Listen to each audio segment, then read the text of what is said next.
Le comité provincial de pilotage du PIFORES a adopté le plan de travail et budget annuel exercice 2026 ce 28 octobre 2025 dans la province du Kasaï. Les membres du comité provincial de pilotage se sont réunis ce jour pour examiner et valider le plan de travail et budget annuel de l'année 2026 dans le cadre du programme d'investissement pour la forêt et la restauration des savanes PIFORES dans la province du Kasaï.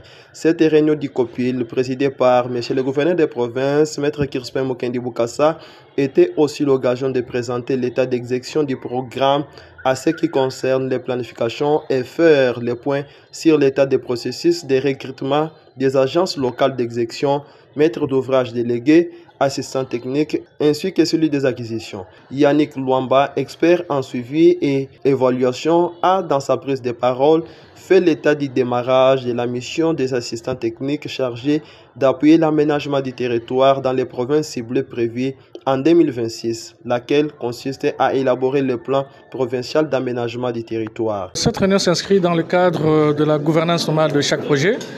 Et comme vous le savez, au cours d'une année, il est prévu 2 réunions de comité provincial de pilotage. Au mois de juillet, nous avions tenu la première réunion.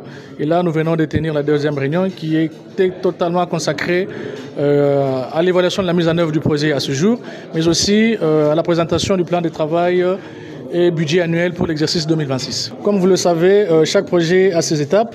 La première année était une étape vraiment consacrée à la préparation, notamment les questions de passation de marché.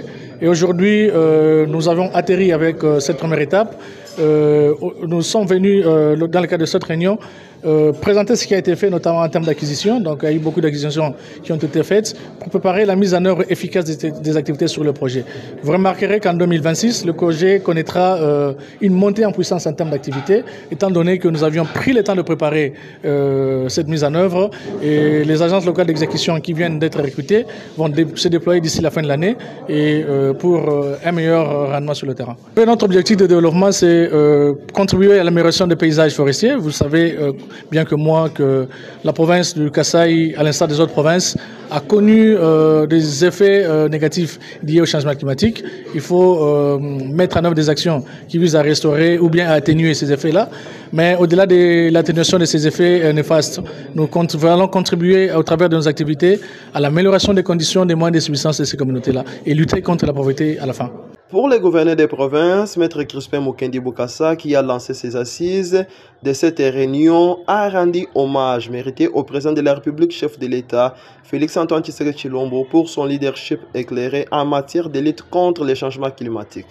Donc l'objectif primordial est d'améliorer la gestion du paysage forestier et de renforcer les moyens de subsistance des communautés dans des zones sélectionnées du projet. Cette deuxième réunion du comité de pilotage marque un moment clé dans le suivi et l'évaluation de la mise en œuvre du programme au niveau provincial. Aujourd'hui, à l'occasion de cette deuxième réunion, nous sommes appelés à évaluer le progrès réalisé dans la mise en œuvre du projet pour la province du Kasaï par la présentation de l'état d'avancement des activités du projet, composante par composante, et les niveaux d'atteinte de chaque indicateur intermédiaire ainsi que la gestion des risques environnementaux et sociaux. Signalons que le plan et budget annuel de l'année 2026 a été validé avec succès dans la province du Kasaï.